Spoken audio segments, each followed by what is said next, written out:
Sziasztok, újabb vendégeim vannak, az Evoke 50-es és Dyn Audio ZS Acoustics M830-as speciális verzióval kapcsolatban.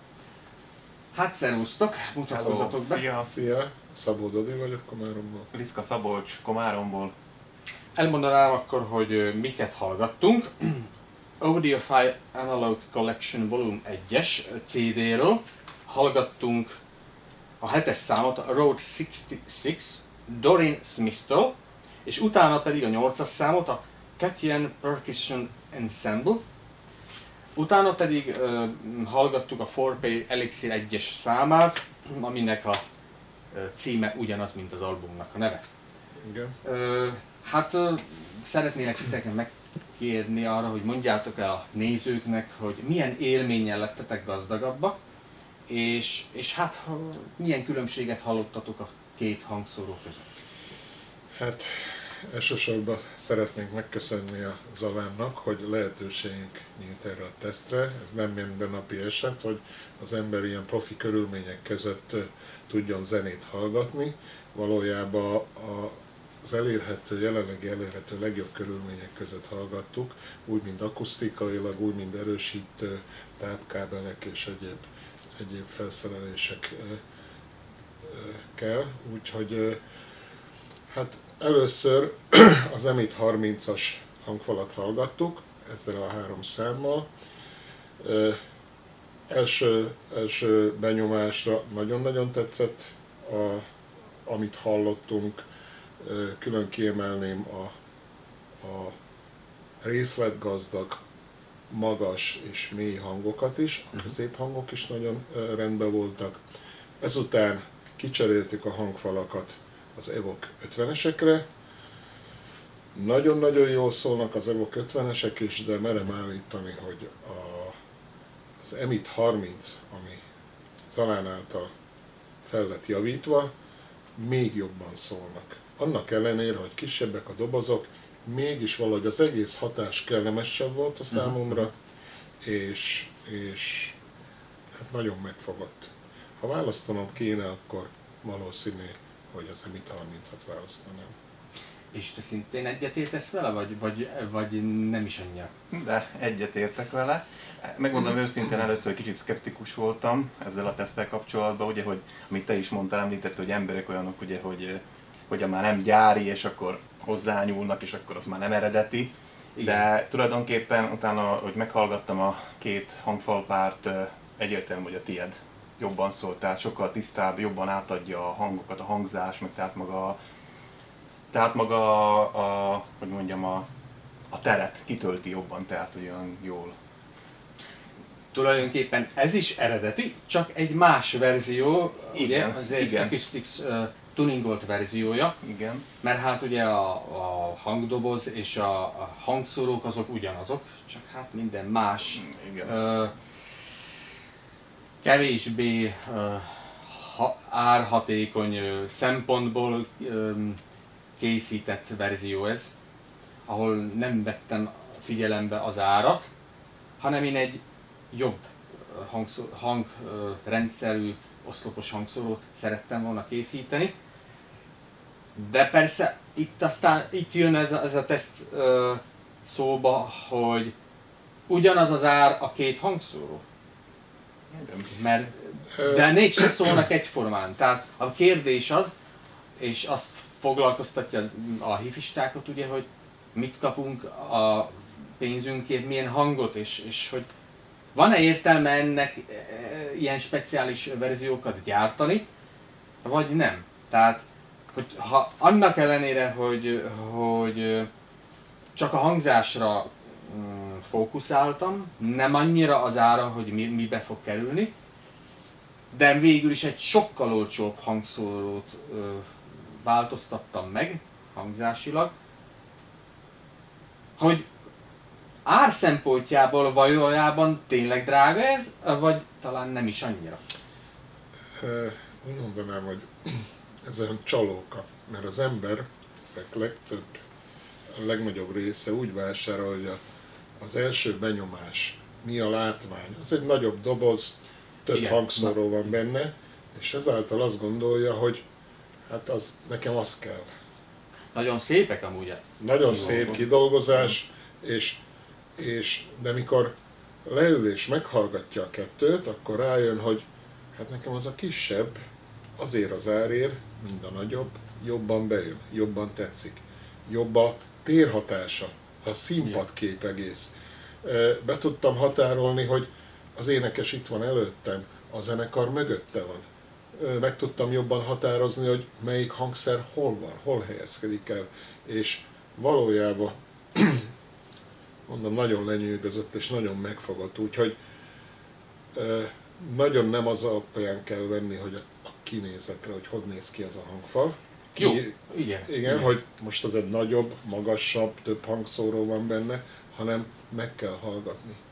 De az is igaz, és azt is én meg tudom érteni, és rám is azért hatással van, mit tudom én, egy szép hangfal. Én nem mondom, hogy ez súlyos, mert ez is szép, de mondjuk az Evoke-hoz képest ott azért lehet látni, hogy kicsit luxusosabb az a kinézet, szebben néz ki, és ez is lehet egy szempont valakinek. Hát, És még egy dolog, hogy tehát a gyári verzió, az Emit 30-as gyári verzió összehasonlít az Evoke 50-es gyári verzióval, természetesen az Evoke 50-es jobban szól. Igen. Tehát azért ügyelnek arra, hogy igen, ez drágább, és a olcsóbbhoz képest azért hangminőség különbség van. Tehát én onnan startoltam tehát lejjebbről startoltam minőségben, mint ahogy a Emit 30-as gyári verziója játszik, de ebből a pénzből, amiből ők kihozták a Evoke 50-eset, ezt a hangzást tudtam belőle csinálni. Ami valójában fölötte van az Evoke 50-esnek. Mint hangzásban biztos. Tehát hangzásban adunk. Úgyhogy, tehát egyértelmű, hogy... Úgyhogy nagyon nagy élmény volt, és csak ajánlani tudom mindenkinek, ha van módja, hallgassa meg. És hát akkor... pozitívan értékelem, az biztos a mai napot. Egyértelmű. Úgyhogy megérte tuningolni és dolgozni vele, mert abból a gyengébből csinált egy nagyon-nagyon jót, maximumot kihoztad belőle. Igen. Amúgy a gyári verzió az 1500 euróba kerül, igen. És azért a pénzért szuper. Tehát már az alapverziója. Hát nekem is Dynaudio van, egy régebbi típus, az is nagyon tetszik. Úgyhogy hát azért az látni a 10 év fejlődést mindenbe. Igen. És plusz még ez a tuning, hát egyértelmű. Aztán a másik dolog elgondolás még az is volt, hogy az emberek többnyire vesznek valamit, és aztán ha jobbat akarnak, eladják. Ha eladja, már eleve veszít rajta, mert használtan nem lehet. Itt, ha valaki esetleg nincs is annyi investíciója, hogy a tuningot, tehát a speciális verziót meg tudja vásárolni, akkor hát megveszi a gyárit, és majd később lesz hangzásilag javítva. Így nem veszti el azt az összeget, amit amúgy elveszten azzal, hogy el kell adni, mint használtan, és nem kapja vissza azt a pénzt. Amúgy meg hát ezt lecserélni másra, mert hát van ugye Contour és van Confidence. Hát már nagyon nagyok a különbségek. Nagyon nagy árban nagyon nagyok a különbségek. Úgyhogy... Most esetleg nem haragszom, még én is kérdezni tőled, hogy ez a fejlesztés neked mennyi időbe tellett? Tehát, hogy azért mennyi munkád van benne? Mert azért gondolom... Igen. Hát sok kísérletezés is van mögötte, úgyhogy ezt egyik napról a másikra... Nem egyből tudtad, hogy ezt fog oda passzolni, hanem kísérleteztél, hogy mi jobb. Minden változtatás, tehát tudnom kell azt, hogy minden változtatás, ami ott van, az tényleg pozitív, vagy nem. És azt csak úgy tudom meg, hogy apránként ellenőrzöm. És aztán tesztelem, hogy mit odarakni. Vagy például, mert ugye ki van cserélve az akusztikus szivacs egy lyukgyapotra, és az se olyan egyszerű, tehát ha az ember túl sokat rak bele, akkor az nem jó, mert az agyoncsapja. Ha keveset, akkor meg elkezd dünnyögni, akkor a visszaverődéseket a dobozon belül nagyon hallani, úgyhogy az se jó, úgyhogy nagyon jól meg kell találni a balanszot. Arany középutat, úgyhogy meg hát például a belső kábelezés, ebbe ugye ZS Acoustics bariton kábelek vannak, amik szallagosak. És csak ez, hogy kicseréltem a kábeleket benne, 3 napig tartott. Pedig az ember azt mondja, ez megvan egy óra. Igen, csak egy kábel. Jó, csináld meg. Igen.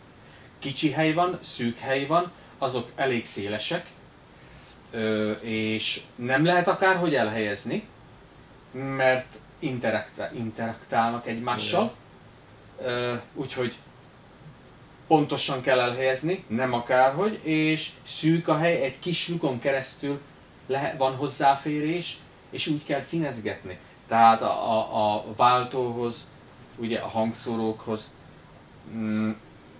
és ez csak az, hogy kicserélem a belső kábelt. 3 napi munka. A többi meg, ha már minden elő van készítve, hát az újabb 3-4 munka. Tehát valójában egy hetes munka van benne, ami a munkát illet. Ami a munkát, és utána meg a tesztek. És az olyan munka, hogy napi 8 órát az ember rajta dolgozik, és olyan fajta munka, tehát nem pihentető munka, hogy mit tudom, krumplit szedek, vagy ilyesmi, hogy valami fizikai munkát végzett, és akkor agyadat ugye kikapcsolod, hanem ez az a fajta munka, ami időzőben sok bosszúságot okozhat, azért, mert nehéz pepecselő munkáról van szó, aminek vannak veszélyei is. Igen. Itt a magas hangszórókat, ha az ember túlhevíti, akkor nagyon csapja. Akkor megszakad, és bármint tönkre lehet tenni. Ez csak egy példa, van hasonló más dolgok is. És hát aztán az egészet be kell helyezni, mert itt nem extend, tehát nem külső, hanem bent van. Vissza kell helyezni, és akkor néha csak harmadikra sikerül, mert 2-3 mm miatt nem lehet visszahelyezni. Úgyhogy ez egy ilyen munka. De az egész, amikor már megvan, és az ember meghallja azt a hangminőség különbséget, hogy szólhat ez így is, ez kárpótol minden erőfeszítést. Tehát meghozta a gyümölcsét. És a teszteléssel együtt ez, mondtad, az átalakítás egy hét, de maga a tesztelés, hogy eljutottál oda? Az még hosszabb. Na igen, ez jó kérdés. Az még hosszabb, és ez olyan, hogy ez soha nem szűnik meg. Miért? Mert például Mundorf Ultra ellenállások vannak benne, amiket nemrég fejlesztettek ki, nem volt előtte. Igen. Tehát most már ilyeneket rakok. Tehát ezzel is jobbat a Magico például márkájú hangszorokban ilyeneket raknak. Nem véletlenül. De azoknak az ára csillagos ég. Én meg egy 1500 eurós hangszóróba rakok ilyet. De a hatását Hát, is. Igen, érezni. hallani. És aztán hát vannak olyanok is, hogy jó, ha az ember esetleg még tudja is, hogy miket rakjon be, meg hogy, merre, meddig csinálni. Maga a kivitelezés is sokat tesz. Hogy vannak elhelyezve ezek az alkatrészek? Hogy vannak forrasztva? Hogy vannak illesztve egymáshoz? Akár azt is, hogy egy tekercset fordítva rakja be az ember, tönkre tudja tenni a hangzást. Ugyanazzal az alkatrésszel. Úgyhogy... A kábel az mennyi megy bele? Hát olyan, ugye, 6 méter. 6 méter kábel. 6 méter kábel. Egy pár hangfalva, vagy egy darab? Ebben az egészben, mert hát ugye van 3 hangszórunk, körülbelül 1 méter van benne. Igen. 6 darab kell belőle, Igen. így jön ez ki. Aha. Ez csak kb. Természetesen. Igen. Körülbelül. És hát oszloposoknál a belső kábelezésnek a hangminőség különbsége az nagyobb, mint a porcosnál, mert ugye itt 1 méter van a szignál, tehát a jelútjában, ott meg olyan 40-60 centi van a porcosnál, például az MX 10-esnél. És hát ott muszáj volt kirakni, tehát külső, ami további pozitív hatása van, csak tehát itt lehetne csinálni egy külsőt is. hogy nem bent legyen a váltója, hanem kint legyen a váltója. Úgyhogy ez bizonyos mértékig még mindig kompromisszum. De hát sok esetben praktikusabb, ha bent van. Ugye? Nincs még egy külön doboz, ahová valahová el kell helyezni. Kényelmesebb. És hát akárhogy is vesszük, de a Dyn Audio-nak a legalsóbb szintű oszlopos hangszórójából lett ez a hang kivarázsolva. Tehát mondjuk, ha egy kontúról lenne szó, vagy egy konfidenceről lenne szó, akkor ott már ezt a kompromisszumot se tennénk meg, kint és kész. Tehát nem érdekel, hogy hová helyezzük, akinek már olyan hangszórója van, akkor ott már még magasabb szinten kellene ezt csinálni. És szerinted ez a fejlesztés még lehetne fokozni még? Tehát, hogy még Mondtam, kirakni például tehát azzal még lehetne javítani. Persze lehetne. Biztos, hogy még találnál. Nem, lehetne, én tudnám. Tudnád. Csak hát gondolom ott a... Csak már, hogy úgy mondjam, azt mondtam, hogy nem néztem az árát, ez igaz abból a szempontból, hogy a Mundorf legjobb kondenzátorát raktam be. A Mundorf legjobb ezeket a szallagos tekercseket használtam, vagy ugye azt a ultra ellenállásokat. De látod, hogy például itt, hogy nem raktam ki, akkor itt már úgy meghúztam a határt. Tehát még lehetne. De, és nincs kicserélve például a portok, a kimenetek. De ha kicserélném, az megint nagyon megdobná az árát. Persze jobban szólna, de tehát figyelembe vettem azért azt is, hogy ha mennyibe kerül, hangzásilag mit hoz. Ja, hogy azért árértékbe azért. De mondjuk ha veszed a Dyn Audio magasabb szintűeket, már a Kontúrt vagy a Confidence, ott már ők is beleinvestáltak Igen. még ha a VBT-nek a legolcsóbb ugye, csatlakozóihoz, de az azért minőségileg máshol van. Úgyhogy ez mindig arányos a hangszóró típusához, hogy az mennyibe került eredetileg. És hát így is árilag már több, mint a duplája. Igen. Van is egy verzió olyan, hogy a belső kábelezés nélkül, kicserélése nélkül, akkor olcsóbb 1000-es. És hangzásilag? Hát, én nagyon. Akkor maradjunk ennyivel. Viszont sok esetben lehet, hogy nincs meg már az az investíció, akkor nem lesz kicserélve, de tud mégis előbbre lépni. Azt mindig utólag meg lehet De utólag ezt akartam kérdezni, hogy lehet. Tehát vannak ez a lépcsőzése. Igen. Először megveszi a alapot, utána a kábelek, és lehet még utána. Akkor... De hát van olyan is, hogy van akinek már ilyen értékben van hangszórója. Akár több pénzért is. És akkor eladja, annak egy részét, ahhoz egy bizonyos részét hozzáfizet, és akkor nincs is egy drágább hangszórója, de hangilag többet kap. Érdemes mégiscsak kicserélni. Igen. Hát jó, hát köszönöm, hogy eljöttetek, és meghallgattátok. Köszönjük a lehetőséget. Ez egy élmény volt. Igen. És csak ajánlani tudjuk, hogy ezt a saját fületekkel hallgassátok meg. Köszönjük szépen. Köszönjük. Sziasztok! Sziasztok! Hello.